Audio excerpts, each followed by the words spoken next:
सांगली कडेगाव प्रांत कार्यालयावर शेतकऱ्यांचा प्रस्तावित शक्तीपीठ महामार्गाविरोधात मोर्चा। कडेगाव प्रांत कार्यालयावर प्रस्तावित शक्तीपीठ महामार्गाविरोधात शेतकऱ्यांनी एल्गार मोर्चा काढला। आमदार विश्वजित कदम, खासदार विशाल पाटील, जितेश कदम यांनी या मोर्चात सहभागी होत शक्तीपीठ महामार्गाला आपला विरोध दर्शवला।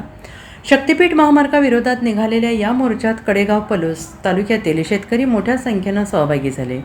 पवनार, वर्धा ते पत्रादेवी गोवा या प्रस्तावित शक्तीपीठ महामार्गामुळे कडेगाव तालुक्यातील नेवरी, आंबेगाव, वाडिये, रायबाग, वांगी, शिरगाव, देवराशा आणि कुंभारगाव या गावातील तब्बल 532 गटांमधील सुमारे 1400 एकर तर पलूस तालुक्यातील एकूण 290 गटातील 840 एकर सुपीक जमीन बाधित होणार आहे। यामुळे शेकडो शेतकरी कुटुंबाच्या उपजीविकेवर गदा येणार असून शेतीप्रधान अर्थव्यवस्थेला मोठा फटका बसणार आहे।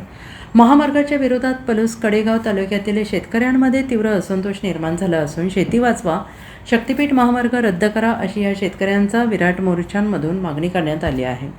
Bureau report, SBN Marathi, Sangli.